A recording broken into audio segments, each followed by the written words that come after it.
Hey everybody, this is Frank.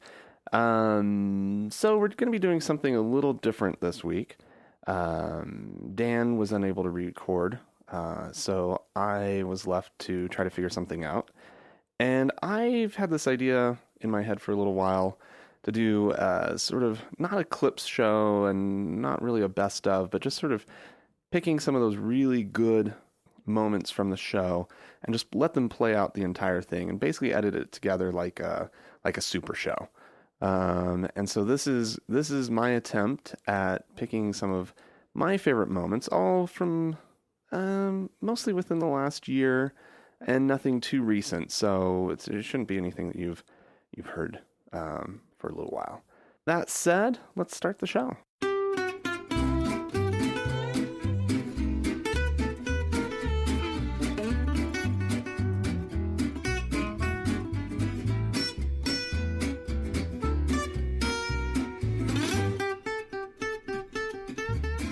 Hey, everybody. Hi, guys.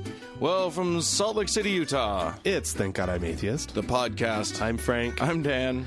Coming up on today's episode, we're going to be talking about this idea of atheists and spirituality. Oh. It kind of came up this week. Are you right? spiritual? Are you a spiritual person? I don't know that I am. Well, we'll figure that out later.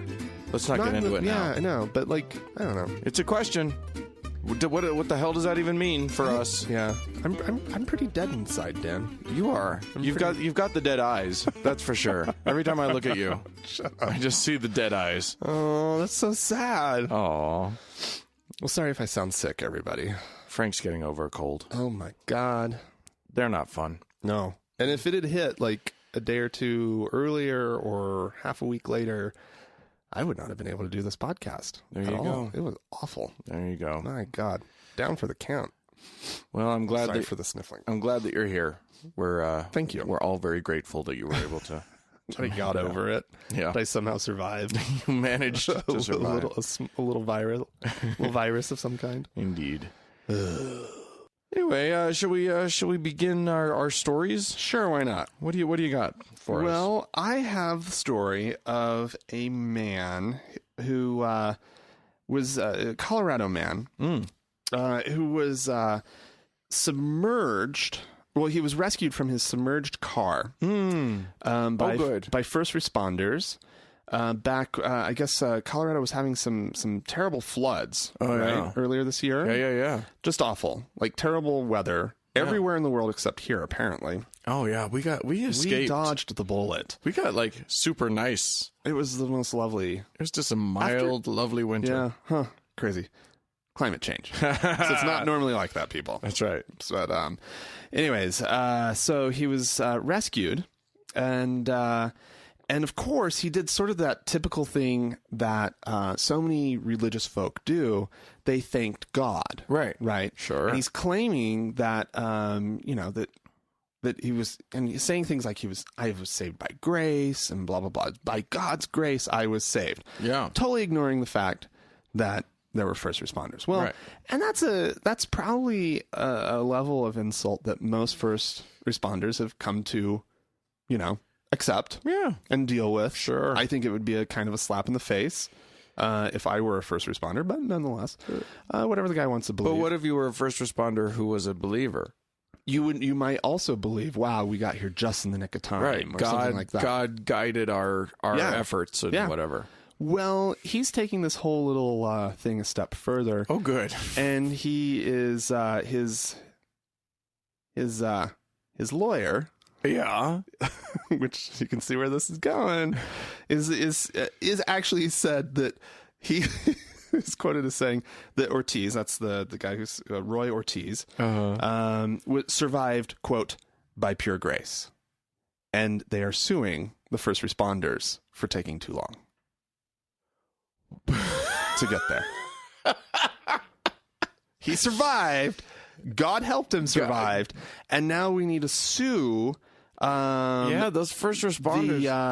The first responders to the sum of $540,000 in actual damages. Wow. Is what they're claiming here. Wow.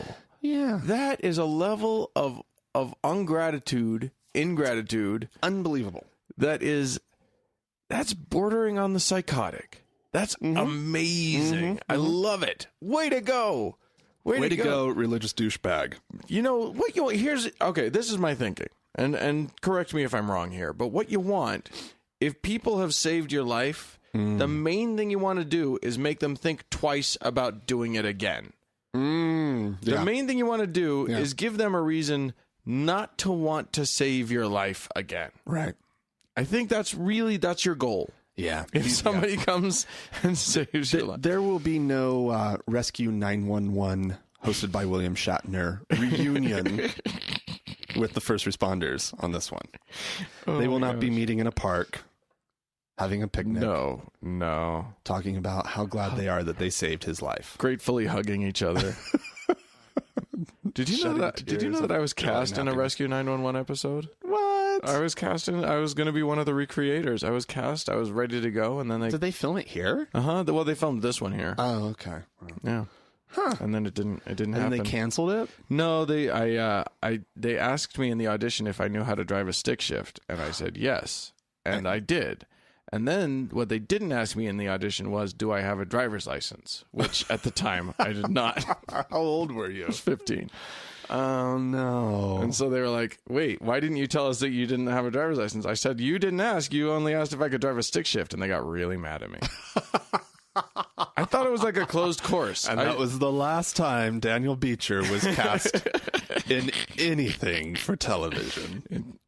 It may have been, actually. The word got out. They keep a database on such things. Yeah, exactly. There you go.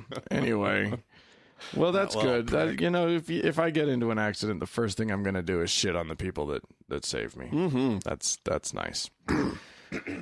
Well, okay, so I'm going to talk about one of India's wealthiest spiritual leaders will have his fate decided by a court.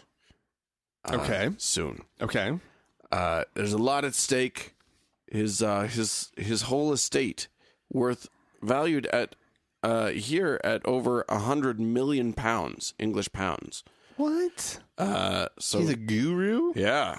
So is he like selling DVDs online or something? No, but he's got a sect. How does he raise that much money? He's got his own little sect called the Diva Jyoti Jagrati Sansthan sect. It's a beautiful name. It really is. And I think, I don't want to toot my own horn, but I think I nailed the pronunciation. Got it right. Yeah. I think I nailed it. All right, well, cool. There's a bit of an issue. His followers claim that he has been in a deep state of meditation, and therefore has not been able to speak for himself. His family, however, claims that he had a heart attack and died last January.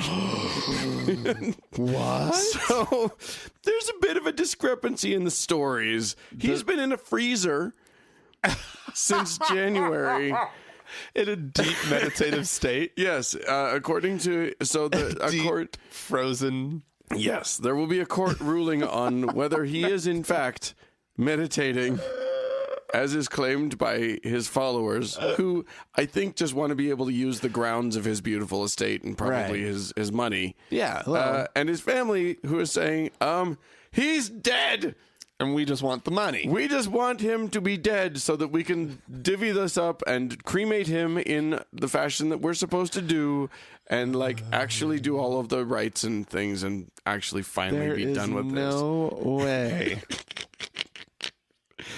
A frozen guru. Yeah, he's a guru sickle. He's totally, I just love that there's a court that has to rule on whether a dude is dead or meditating. Wow. That's impressive. It's a pretty deep meditation at this point, I think. He's gone deep. I would be impressed. Some of these guys, they can suppress their, they go into a state that looks dead. Yeah, sure. Sure. I've heard of that. I've heard that happens. I believe it. They say that you can control your autonomic functions, like your heart not beating anymore, or so maybe he just shut it down. And he was like, everyone, he's like, put me in the freezer. Yeah. I'm going to shut everything down, put me in the freezer, and then thaw me Yeah, yeah. You'll hear a knocking at the door. Right. When I'm done, I'll be chilly. So have a blanket ready. Maybe some cocoa, some chai. Some I don't even know what. Some meat tenderizer. Like, what do you give a man who's been frozen for several months? I don't know. In deep meditation. A lukewarm bath. I think a death certificate. You don't want to go too quick with it. Start it off, you got to slowly warm him up. Right. Yeah, I think you just give him a death certificate and call it done. What if it works? Dan, what if it works? What if the court pronounces him dead and then he comes out? Yeah, He's that's like, what I'm hey, saying when they thaw him. Hey, where's my shit at? You guys, you just took it? I was hibernating. My followers told you I was just meditating. I left instructions. I don't know what you guys are doing, but you got to meditate pretty hard to get to meditate your way out of a heart attack. Mm-hmm. So you probably said, "Put me in the freezer quick, because I got to do some deep meditation, because I'm about to die." Oh, I just died. Quick, get me in the freezer. Yeah. Who knows? All right. Well, I've got a story that takes us to the Vatican. Vatican City. Actually, it first takes us to Switzerland. Yeah. Are there going to be people in funny clothes in this story? There are going to be people in funny clothes.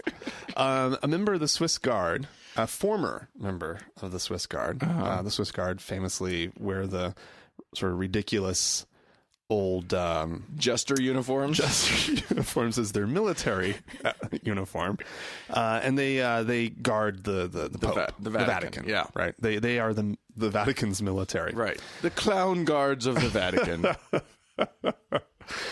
And well, one of them who used to be a Swiss Guard, has reported to a Swiss newspaper that he received more than 20, quote, unambiguous sexual requests from members of the clergy. Many of them high-ranking. Oh, God bless them. Including a cardinal. Yes, of course a cardinal. A member of the Secretariat of State. As well as, I guess, kind of you name it. Up to 20. Yeah. And the only reason he didn't get a request from the Pope is because the Pope doesn't request. No. The Pope demands. So anyways, he's and the requests, these are some of the more salacious details. Oh. He one night, this is a quote, one night after midnight, I received a call on my mobile phone. The person on the other end said he was a cardinal, and he asked me to come to his room. Which, all on its own, maybe he just needed some help from... Maybe Cardinal has fallen and he can't get up. Military. He also, in another case, this fellow has reported that a priest invited him to dinner. Oh, that's nice. Saying that the guard himself would be the dessert.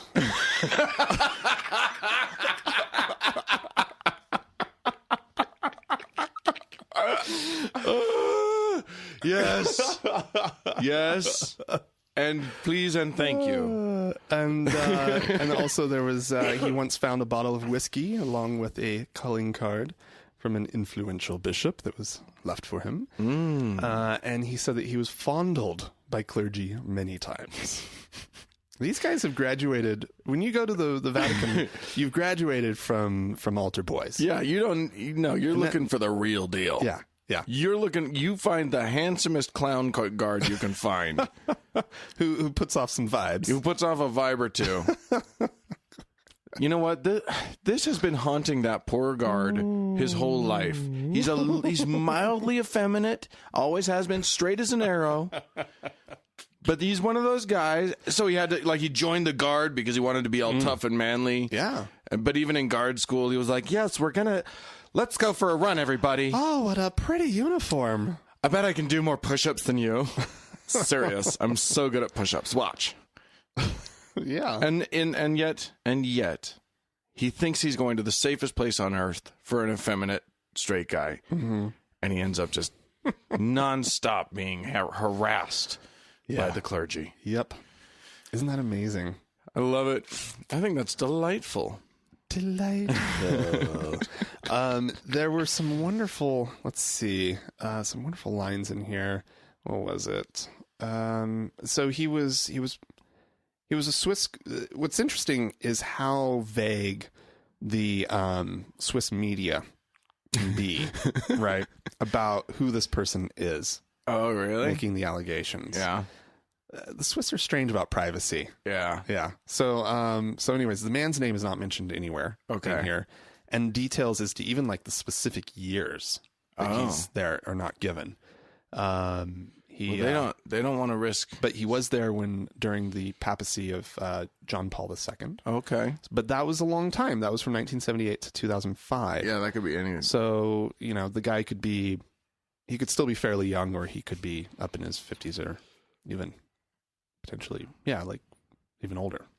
And so, but anyways, I just have to say, "You'll be the dessert" is the creepiest thing you could say. Oh, if you're not a priest. If you are a priest, you have gone to levels of creepy that are like that. You have a special submarine to get that deep into creepiness. Well, the thing is, he reported. This dude actually reported it to his superiors at one point. And because his Italian wasn't wonderful, right, they said, "Oh, you probably didn't understand." But I was like, he knows the word for dessert. Right. He knows that you'll be dessert.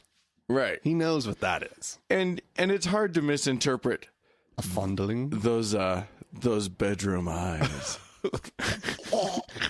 Those priestly bedroom eyes. Oh my God. No, thank you. Father. Keep it to yourself. Unless it's that Father Hottie who's on iTunes. Yeah. I'm just saying. He was. Of course, most of the guys who make it there all the way to the Vatican, they're old. Oh yeah. They're old. These dudes are in their 60s and 70s, and they're like, "Hey, before I go and meet my maker, look, I still got some time to repent. I need you to come over here and give me some sugar." These guys have already given up on that. That's true. These guys have had so many. They don't even believe in anything anymore. All they believe in is, I'm in the Vatican. We rule the world. I'm in the position of power, and this person are dressed as a clown. Yeah. Come and shake your maracas. You're in your 20s, and you're yummy. Military. Hell yeah. Oh yeah, that'd be. Yeah. You get those diamond patterned pants over here, and let's see what we can do. Do they have pom poms on there somewhere? Oh, they have they've got crazy marching band red hats that they wear. Oh, it's not diamonds, it's stripes, of course. It's stripes. It's gold, kind of a gold color. It's like it's like a goldenrod, blue and red. Yeah, but red is more of an accent color. It's really the gold and blue stripes, right, with accents of red, head to toe, golden blue stripes. Yeah, like literally start at the shoulders and go all the way down to the feet with those stripes. Yeah.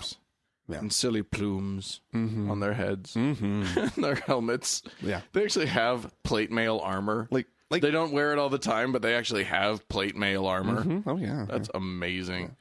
Yeah, they seriously. Actually, their uniforms would be considered a little much for a marching band. Yeah, they're so over the top.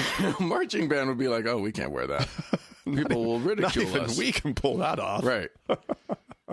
Yeah. Oh, you want to top marching bands worried about ridicule? I'm sorry. You want to top it with a beret? No, we're not doing that. No.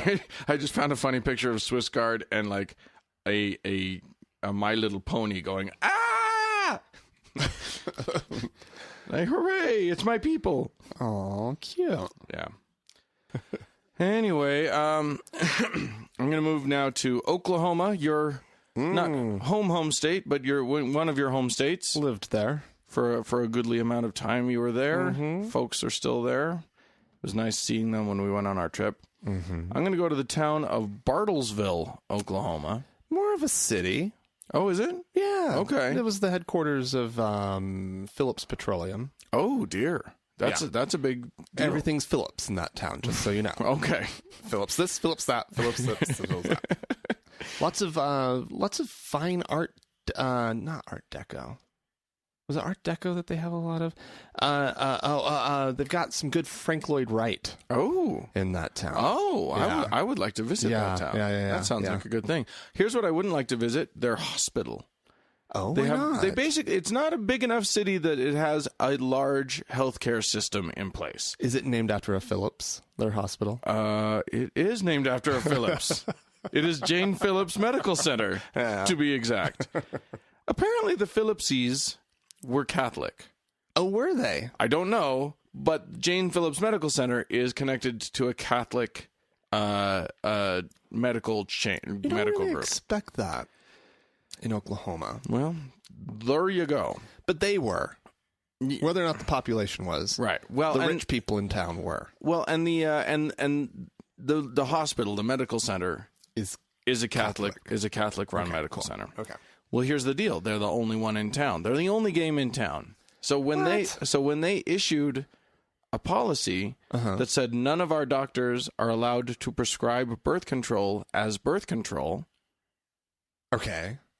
that was all but one OBGYN in the entire whole town. No way. All but one. Well, he's cornered the market now. Right. One has to think that that's kind of a boon for him, but a little bit of a problem for Oklahoma's women, for the women of Bartlesville. Well, yeah. Yeah, Not that big of a city. So yeah, I think that's shocking. This is why. This, ladies and gentlemen, is the moment where we learn why it's not okay to just say, okay, we'll make an exception for the Catholics. Okay, we'll make an exception for the X. Right. If you're going to be providing medical care, you have to provide the same medical care that everyone else provides, because it may not be available to anyone in any way except through you. Right. So this is why Obama was fighting to not let there be a religious exemption from the providing of birth control. They did say that that their doctors could prescribe birth control pills for treatment of ailments. There are several things that it treats other than just stopping having a baby. Oh, yeah. It's not just for contraception. Oh, yeah. Excessive bleeding, sometimes Right. headaches. A lot of these things in women can be helped with birth control.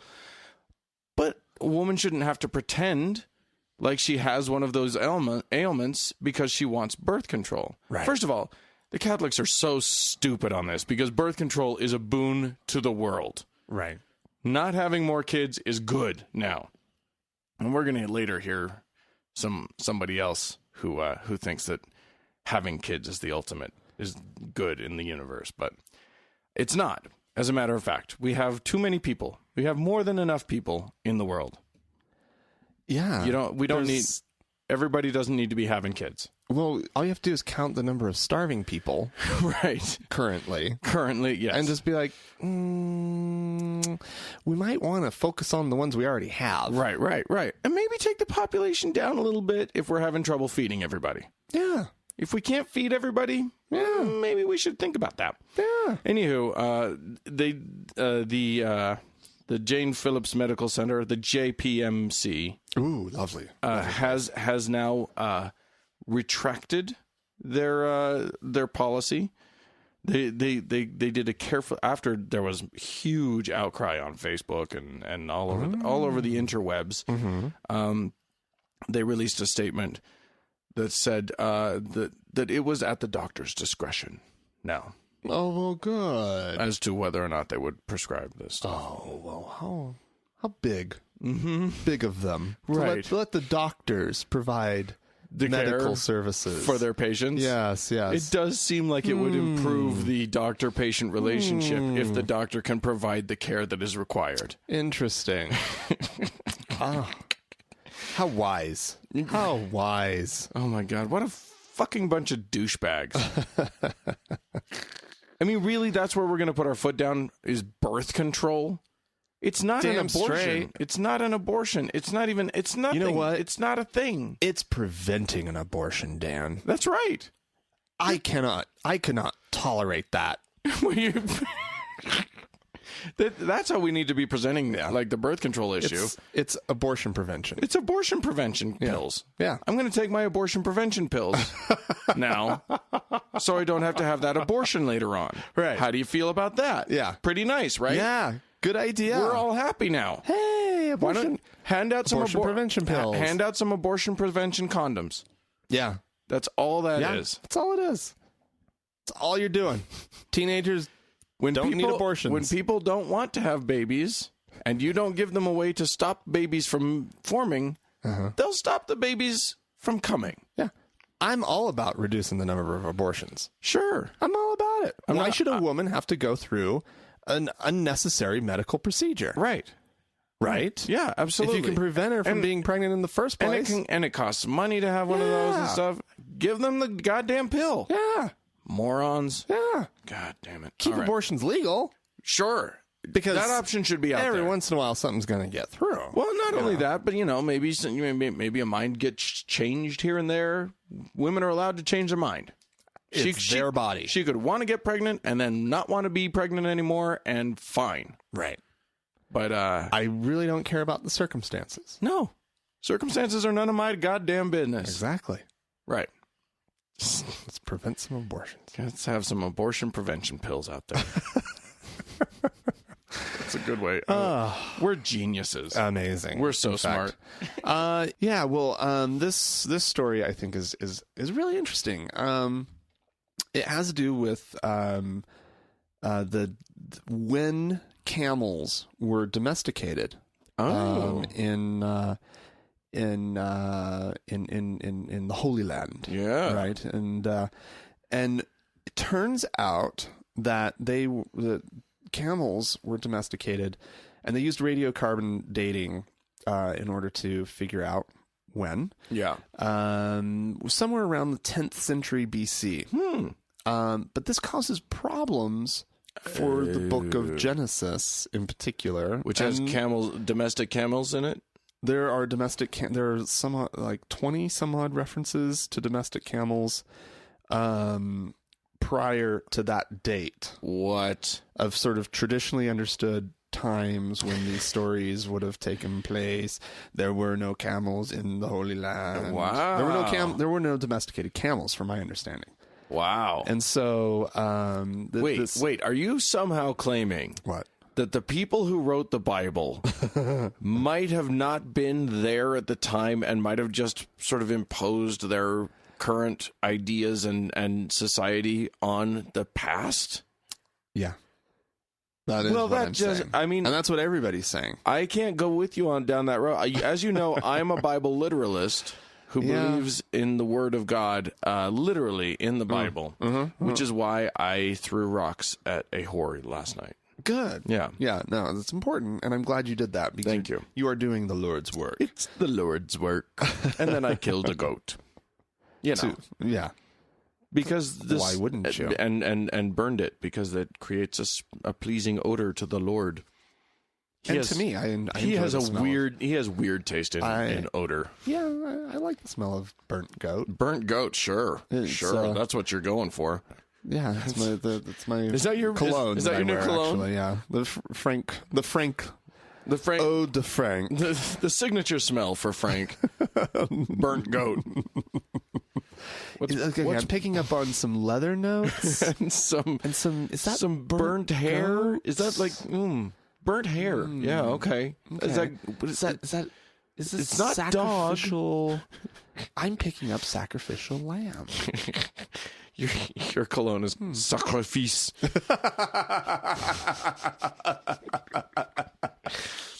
Eau de parfum. Sacrifice. Yeah. Okay, yeah. Sure. Sounds great. It's a lovely smell. So anyways, more than 20 times the camels were mentioned.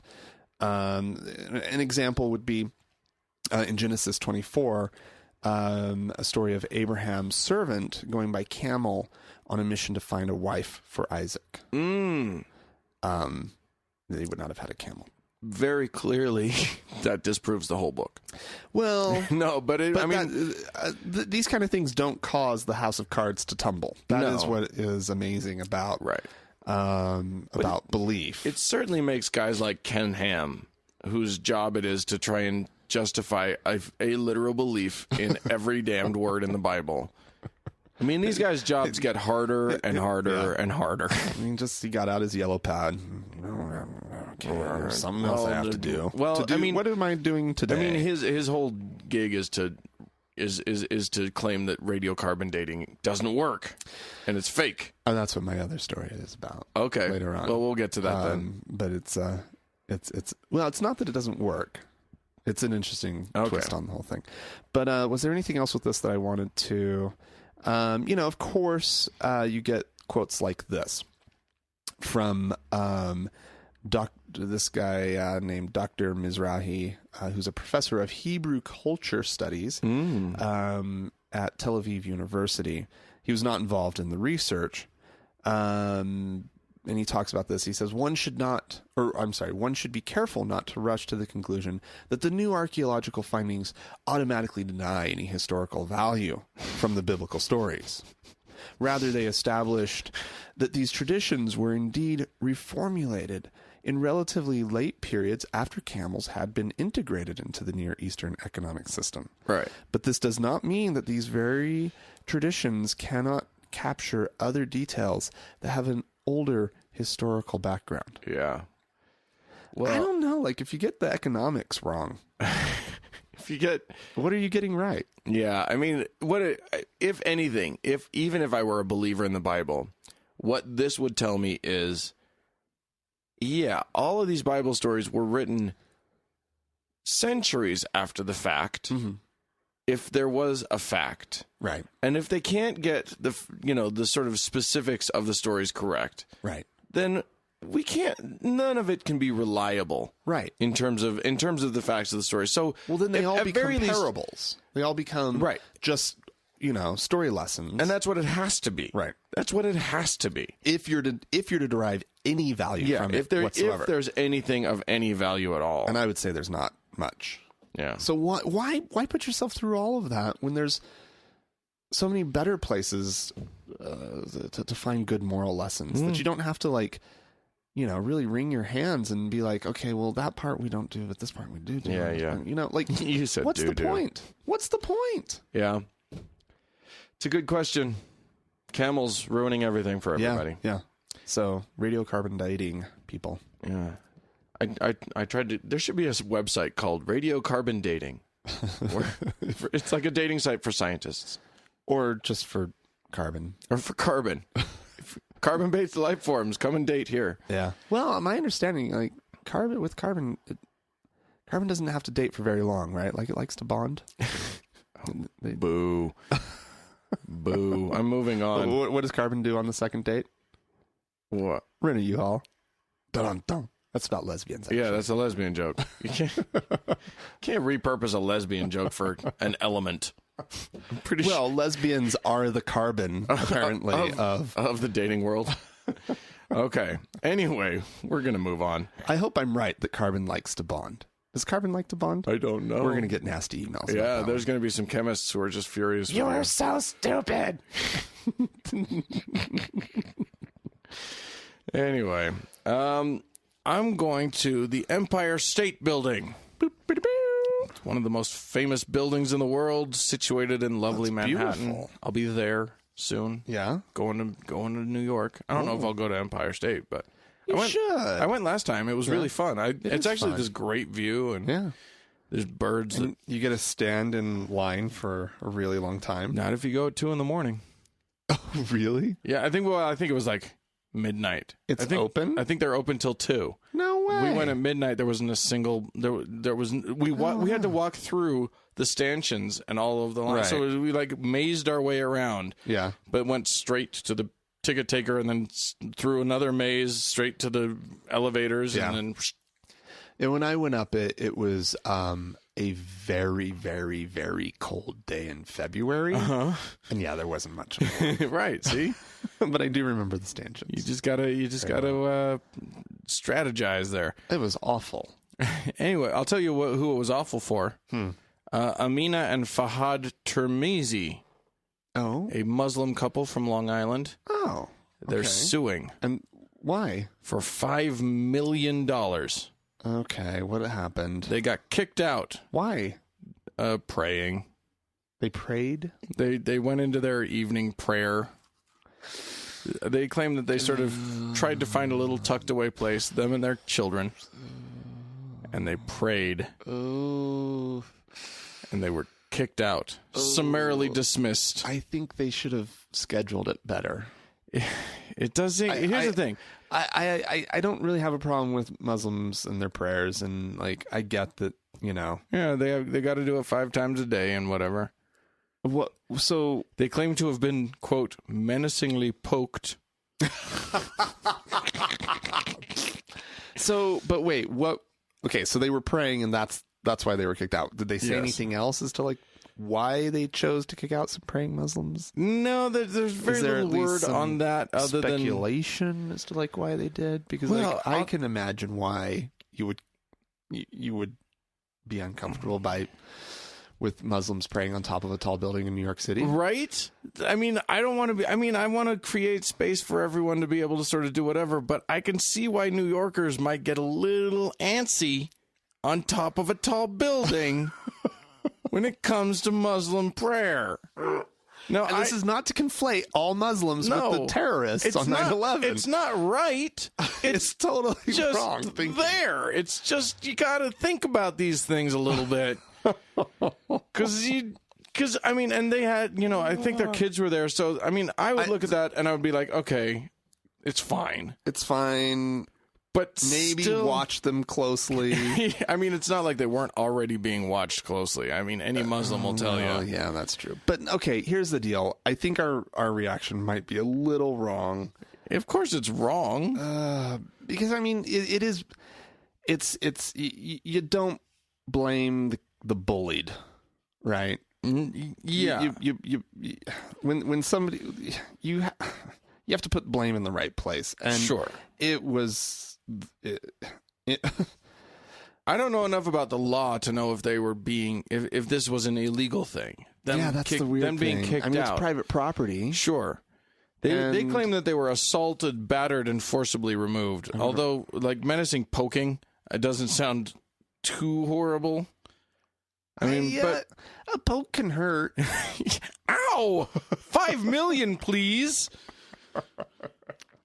They were also embarrassed because they were carted off sort of in front of all of the other people. It's bad form all around. Frankly, they should have been embarrassed for praying in public. Yeah, like that's a private thing. It's a private thing. It always, whenever I see people like in a restaurant praying over their meal. Yeah, that's private. It's weird. Yeah, that's a weird thing to do, and stop it. It's public. Right. Like even my super religious parents were always like, yeah, we don't pray at the restaurant. Right, you don't pray at the restaurant. You don't bless your food at the restaurant. We all know that. That's not for there. No. You leave it at home. You repent later. Right. Did your parents feel like they had to repent for not? No. It's totally fine. Here's the thing. That's the real issue here, is that how obnoxious were they being to pray on top of the Empire State Building? I think it's obnoxious, but I think I think that clearly the people who kicked them out needed to be more sensitive to what was going on. Because the level of other obnoxious behaviors on the top of the state building, the Empire State, there's just lots of obnoxious behavior up on the top of the Empire State Building. That's true. It is kind of... It's a magnet for obnoxious behavior. Yeah. So it's not... So I don't know. That's a good point, actually. How do you parse out what is... I think it's in bad taste for them to have done it. Yeah. But I don't know that they didn't have the right to be there. I think that both parties are at fault. Right. Here. Yeah. On some level. You know what? If you got to do it... And it's right now. It's got to be now. Well, go into the bathroom, find the stall that's facing Mecca, and just do it there. They're too weird about poo. They never would do that, Dan. They're totally weird about poo in bathrooms. Yeah, well. They have to say prayers to, like, forgiveness after they poo. So, well, yeah. That's, or Yeah, something like that. Something like that. I Anyway. can't remember exactly what it is. All right. Yeah. Oof. That one makes me feel icky. It's weird. Makes me feel icky because I feel like as a society we need to create those spaces. Right. And I feel like, but I would be really uncomfortable seeing anybody start praying at the top of the Empire State Building. Yeah, and for any reason. And, if it was a group of Christian is, kids that were all praying, if it was anybody, I would just be like, if they have a rule that nobody can pray at the top of the building, right? I doubt they have that rule. I bet they do now. Well, maybe. I bet they have a rule that nobody can pray. Or no maybe, public prayers. Or maybe they have a rule that offered. it's okay for everybody. Or maybe they have a rule now. Yeah. Who knows? Do you want to know They who, have a prayer rule. You want to know who weighed in on this? That Bill Donahue, that Catholic League guy. What did he say? He he made it about himself. Did he pray at the top of the world? No, he said on August 26, 2010, I led a rally of over 3,000 people in the streets across from the Empire State Building to protest Anthony Malkin, he's the principal owner, refusal to light the towers blue and white on the 100th anniversary of Mother Teresa's birthday. Well, Mother Teresa was a bitch. Well, so, according to Donahue, he says he had no problem honoring the anniversary of the communist Chinese government, even though Mao and his minions murdered blah blah blah. Anyway, what's great is that he this is about him. So then in the end he says, Muslims who pray in public, including in public accommodations, are simply exercising their constitutional right. In play are two First Amendment rights, freedom of speech and freedom of religion. We hope that Hines investigates the extent to which security guards are expected to censor religious speech. We wish him and this innocent Muslim couple well. An interesting show of solidarity because it's somehow about him. He's still mad. all right. From 2010. Oh, Dan and his unique take on the world. All right. Well, hopefully you're enjoying this little experiment thus far. If you would like to chime in, please feel free to send us an email. The email address is podcast@thankgodimatheist.com, or you can leave us a voicemail at 424-666-8442. We love to hear from you. Or you can find us on Facebook, www.facebook.com/TGIAtheist. And also on Facebook, you can search for the TGIA Members Only Lounge. It's a closed group that we operate there. And you just have to request to join it. We're going to take a quick break. This is Pat Robertson. He had a good one this week. And he's chiming in on something that Dan and I have talked about a couple times on the show, and he has sort of a fun take. My family recently moved to Santa Fe, New Mexico because of my husband's work, and there are a lot of people interested in New Age spirituality in our neighborhood. So they're teaching yoga, veganism, that sort of thing. Well, my teenage daughter now wants to do yoga. What do you think about it? Well, here's the deal. Yoga is, if it's nothing but stretching exercises, it's terrific. I mean, you can stretch up high, stretch down low, do overside, all that stuff. I mean, it's good for you. But along with yoga, they have a mantra. And the mantra, you say, is in Hindu. You don't know what the Hindu says, but actually it's a prayer to a Hindu deity. And so you're just saying, it sounds like gibberish, and so you're saying, Kali, Kali, Kali, or whatever. But you're praying to a Hindu deity. You don't want your daughter in that. Stretching exercise is cool. Praying to Hindu deity is not too cool. All right, leave it to Pat Robertson. And that's exactly the take that Dan and I have had on yoga, bending and stretching. Why not just bend and stretch? All right. Well, I'm going to skip with this whole thing, doing any kind of emails, correspondence, and we'll thank donors the next go around. One thing, though, that I do want to mention is that we are running a campaign on Joyride. You can find that by going to thankgodimatheist.com and clicking on the Joyride banner, and that'll take you to our campaign. And we're looking to improve the show. We're looking to replace equipment. We're hopefully going to be able to bring on a producer, and in order to continue bringing you guys the best show possible. And so if you're looking to or interested in supporting us and along those ways, please help us out. We really, really do appreciate it. And we have some nice rewards there that are worth checking out. So with that said, I'm going to get back to a clip, or not a clip, a segment that we recorded.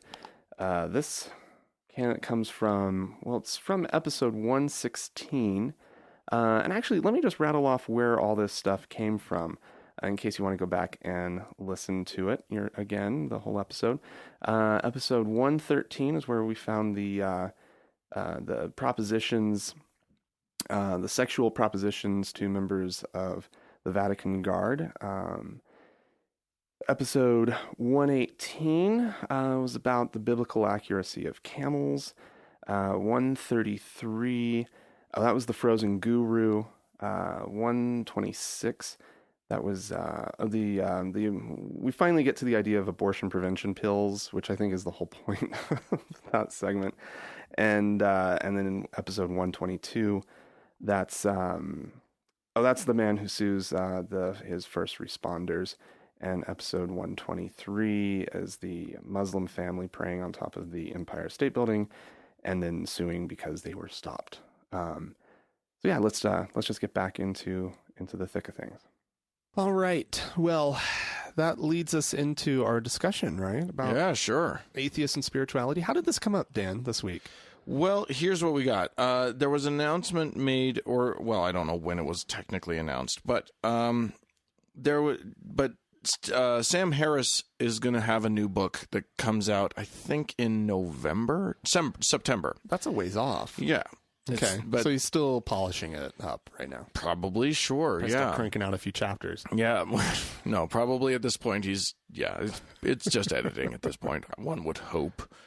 And, picking good cover art. Yes. Anyway, Waking Up, A Guide to Spirituality Without Religion will be the title of this book.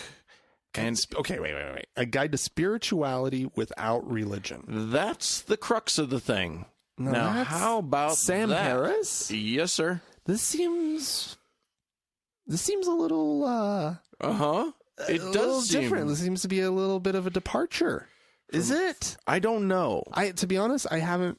I've read what's the Sam Harris that I read? The Did you read An End to Faith? That's the one I read. Yeah. Okay, yeah. I read it too. He's a very logically minded fellow. Yes. He's a very he's got a degree in philosophy and then an advanced degree in neuroscience. Right. But he's one of the four horsemen. Indeed. Right. He's of the atheist apocalypse. He's sort of one of the luminary voices in atheism today. Right. So it is interesting that he wants to embrace spirituality. So what does that mean? Well, isn't that a great question? The book's not out, so we don't know his definition. We don't know where he's going with it. And so let's just separate ourselves from the whole Sam Harris thing and just say, and now start our, let's just use that as a good jumping off point. What is spirituality, Dan? What do you think of the word? I kind of avoid it personally. Yeah, so you start with the concept of a spirit, don't you? With spirituality, or can it be boiled? Do you not have to boil it down that far? Spirituality to me feels woo-woo. Indeed. It feels like it's this mystical sort of almost obviously it's used in traditional religious settings, right, to talk about one's spirituality. And Mormonism is to talk about one's connection with God. Well, one of the dictionary definitions of the word spiritual is of or relating to religion or religious belief. That's one of the definitions of it, right? So yeah, you're going to get a lot of religion just tied into it no matter what. And so, The other definition that I'm seeing is of, relating to, or affecting the human spirit or soul, as opposed to material or physical things. okay. Now, again, There's that soul word. what the fuck does that mean, and what are we talking about? So I think the one could talk about awe, wonder. That's where my mind. If I'm an atheist and I'm like, okay, how would I use the word spirituality or spiritual? If you were forced to. If I was absolutely 100% forced to, and to figure out a way to use it, you're right. There is this sense of awe. Mm-hmm. You know, we were talking earlier, and I mentioned sort of, you know, you stand on the edge of the Grand Canyon, and you look down, and you're like, holy crap, right? And it's this awe of like the immensity of it, and staring off into the stars at night. Sure, you know, like any number of things. There's so many ways to kind of tap into that sense of just awe. Mm-hmm. But don't we already have a word? Isn't it awe? Isn't that a word that we can use? But I mean, this is sort of a more. To me, when I think of spirituality, I do think also of a. You know, I think of a connectedness between humanity. I think like that part of like humanism comes into it to some extent. I'm not a humanist, no, in the organized sort of sense of it, right? But I do believe that, like, I believe in pro-sociality, and I believe in a lot. So those kind of things get wrapped up in the concept. You know, there's a piece in the Religion News Service in the RNS by Chris Stedman. He's the faithist, right? For those of you who might remember that, right. I think he's assistant chaplain, right, at Yale? At Harvard. At Harvard. And yeah, he's a humanist chaplain. Anyway, he wrote a piece, and he brought up the interview that Oprah Winfrey did with Diana Nyad, who's the swimmer, right? Who's an atheist, who went on the show with Oprah and said, "I'm an atheist, but I experience this, you know, I stand hand in hand with my religious friends and experience this sense of awe and wonder and, right, you know, standing at the edge of the ocean and looking out, right, sort of thing, right? Indeed. To which Oprah's response was, "Well, then you're not an atheist." Right. Which and then everybody was like, "Oh, hey, Oprah, guess what? Fuck you." And she sat there and like argued with her about it. Like, it was not a good moment for Oprah. But Nyad was actually just carried herself with such aplomb, and she was great. And she said, quote, "I think you can be an atheist who doesn't believe in an overarching being who created all of this and sees over it. But there's spirituality because we human beings and we animals and maybe we plants, but certainly the ocean and the moon and stars, we all live with something that is cherished and we feel the treasure of it." Yeah. That's interesting to me. Yeah.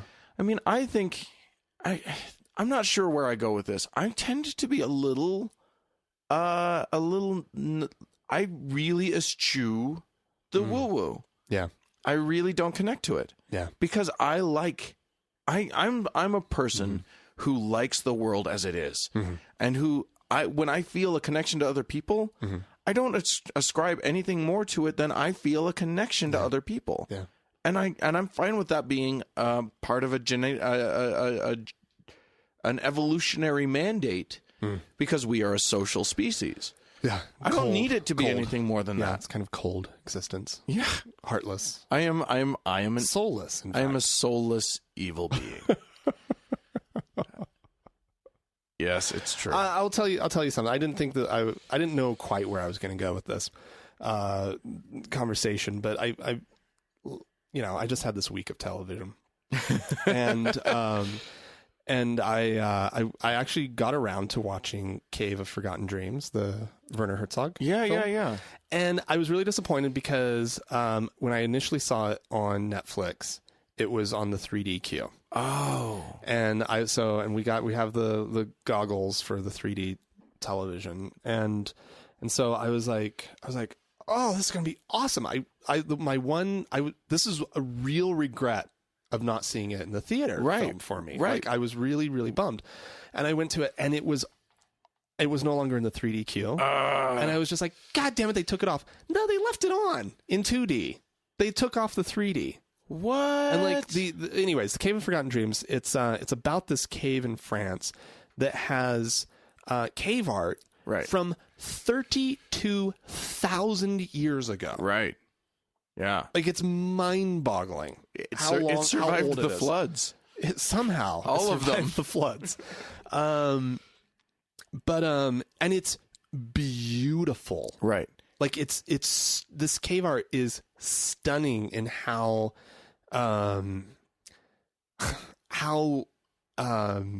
accurate and pictorial it is. And apparently it was filmed. Herzog shot it in 3D because they used the topography of the cave, of the wall, the shape of as part of the exactly. as so like part of the drawing. It looked like to me, because I did watch it in 3D, or in 2D, right? So I couldn't really tell, but it just from the way the shadows were hitting things. But there was shading and shadow in these depictions of these animals. Wow. I mean, it was stunning. But it looked like a bump or sort of a little crease in the rock was used to sort of highlight the cheekbones of this horse. Oh, wow. Like, just crazy stunning stuff. There was this crazy stalactite hanging down that had the only human representation on it, or partial human representation. It was kind of a minotaur, but it was a lower female body. It was probably some kind of fertility figure or something, but they used this stalactite to like do this almost human representation. Interesting. And just fascinating stuff. The public just is, I mean, talk about not being allowed in. Like, Herzog was allowed in under the most strict conditions, and the scientists who go into it, X number of hours for like 3 days, and that was it. And that was it. And they went in figuring they were probably the only camera crew to ever be allowed in, for any foreseeable time. Anyway, but this film, the thing that is amazing about it is this sense of like connection over a much longer span of time than I think we've ever been able to have on such a scale with human ancestors. I mean, these were morphologically modern human beings. Sure. Right. I mean, this human beings looked like human beings at this point. Right. Now, there were some Neanderthals roaming around about in Europe at this time as well, but nonetheless. But like, they were expressing their something. They felt compelled to express art in what and to express their moment, their situation on these walls. And of course, it's a different understanding of like the concept of art. I'm sure didn't even exist, right? Right. In the sense that it exists now. But somebody had the impulse to paint some stuff. Somebody had an impulse to do something so distinctly human, right? To express themselves, whether it was a religious expression, it most likely probably was, whatever, right? But it was stunning and it was beautiful. And actually, what's amazing, this struck me in the film as well, that there'd always been this question about cave lions in Europe, about whether they had manes or not. Oh. And these pictures tell us, because these were human eyes, right, making representations that seem to be accurate about all the other animals. Sure. And here's a cave lion with no mane. And so they were actually, there's useful information. Well, I don't know how useful it is, whether or not they had mane, but like but information that actually meant something, an observation about their world that was communicated from 32,000 years ago. Yep. And I just sat there in absolute awe. Well, there you go. But I don't know that it was spiritual. Well, all of that leading up to, well, I mean, it's not like it was a spiritual experience. Well, but well, here's an interesting thought. Those people 30,000 years ago, 32,000 years ago, fine, did not have Jesus. They did not have Muhammad. They did not have most of this stuff. Like, they did not have religion, anything that we would figure is religion. They probably had superstitions. And it they was had probably very, very, very pagan. Who knows what the hell it was? It was, well, I mean, there was like a bear skull that up on sort of this altar. And of course, it's us sort of projecting, well, what would that have meant? Interpreting whatever thing. Was it intentional? Like, you know, but nonetheless, like there.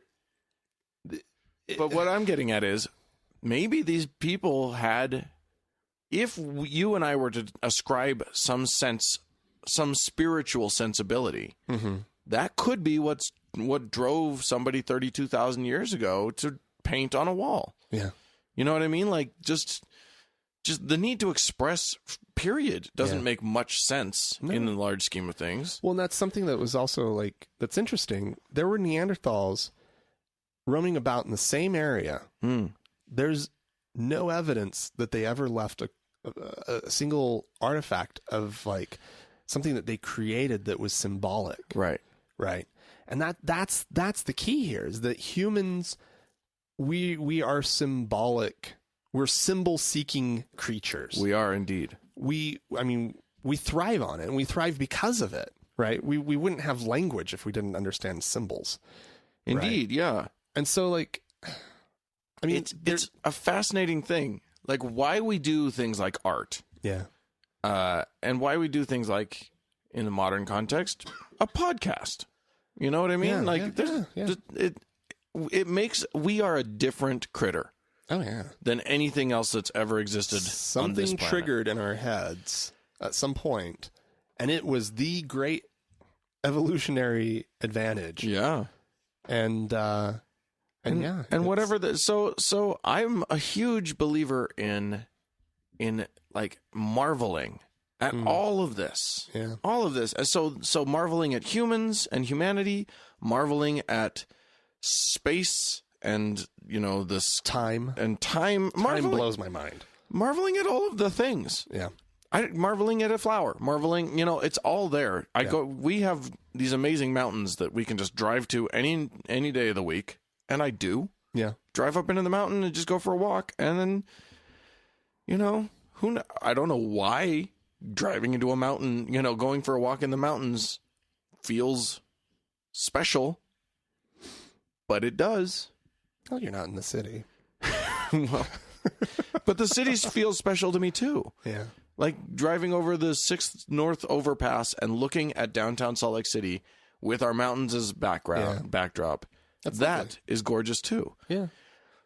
I don't know. I mean, so if I were to apply the word spiritual to anything, that's the feeling that I apply it to. But I just don't know that. But I will say this. I'm going to bring this in. What's his name? David Silverman. Stedman quotes Silverman. Okay. And Dave Silverman has a very good point. And that point is spirituality is one of those double meaning words. This is a quote. It's no better than calling yourself religious because that's what religious people hear. Right. I choose to convey the truth. I am compassionate. I am empathetic. I am good, but I'm not spiritual in any way that a theist would interpret. Right.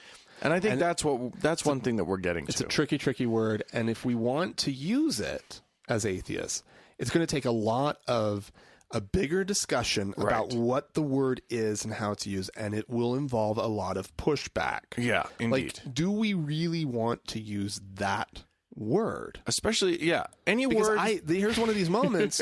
It's not all the time, doesn't happen very regularly, but I'm kind of in the David Silverman camp on this one. Yeah. No, I think am. Silverman nailed it. And so I think here's my guiding star. Taking Silverman into account, here's my guiding star. Okay. Any word that would trigger Oprah to discount my atheism, I'm not going to use. So if I say spirituality, I think Oprah would go, "Oh, you're spiritual. That means that you're not an atheist." And then, or any word that would trigger Oprah to feel like she gets to. Well, then maybe this is a word in. that we use sort of in private amongst our other atheist friends, right? Who all understand what we mean. Or maybe we can come up with better words. Maybe we can just abandon this word altogether. I don't need it. No. I need a way of describing how I feel. Right. But awe, wonder, marvel. Well, like, I don't immediately also reject the idea of, like, soul, right? I don't think there's an eternal soul. I don't think there's a soul that goes on after I die. Right. But I think that there is something in the human spirit, right, that is unique, that is interesting, that is creative, that is so imaginative. Yeah. It's it blows my mind what people can come up with. You know, Yeah. What about just watch a TED Talk, people? Like, come on. Like, people are doing like crazy things that are so cool, so incredibly cool. We live in an amazing time, and to be able to appreciate that. But notice, like, I mean, TED Talks for the most part are sciencey and education-y and blah blah blah. I mean, that's all I want. I just want my mind blown. Yeah. You know, maybe mind-blowing-reality. Yeah, I mean, what we've got is a mind. Yeah. I don't need a soul. I've got a mind. Yeah, but that can be blown. Yeah. And that can sit in wonder and awe. Yeah, but that's what I've got. I don't feel my emotions up in my head. I feel them down here.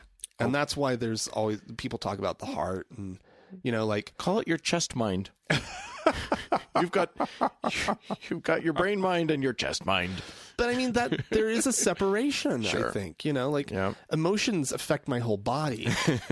It's not just something that goes on up in my head. And so I get this need historically to separate the two out. I mean, it's clearly the mind affecting the body, but it doesn't feel like it's the body. It feels like it's something deeper. And why not use that as long as we're clear that, you know, we're speaking semi-metaphorically or symbolically, then sure, talk about your heart, talk about your soul, talk about the fire in your belly. Right. But again, I don't actually think that there's fire in your belly, but talk in those terms. That's fine. It's a symbol. As long as we're clear about that, it's fine. It's fine.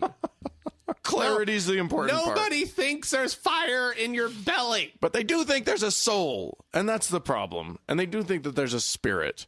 And so it's about clarity. That's all we're getting at. Yeah. I mean, I agree. And these are things that clearly work when you're speaking to an atheist audience who understands how you're using the words. Right. But if you're speaking to another, like, appropriating their words, meaning the religious world's words, may not be the best course for us. Yeah. Yeah. We'll come up with something better. I don't know what it is. We've talked about this before. Yeah, well. We've had this conversation. Not this exact conversation, but we've been on this topic before. Well, if you'd like to give us any feedback about anything that you've heard today or how the show's going in general, please feel free to send us an email or leave us a voicemail. Our email address is podcast@thankgodimatheist.com, and the phone number you can reach us at is 424-666-8442. All right. Well, thanks so much for listening. As always, we do like to thank Mackenzie for all of the time and hard work that she puts in on Facebook, helping us out there. And we also need to thank the Red Rock Hot Club for the use of their music. Dan will be back next week, and we'll get back to sort of our normal way of doing things. So, but thanks again so much, and we sure do appreciate all of you. And have a good one. Bye.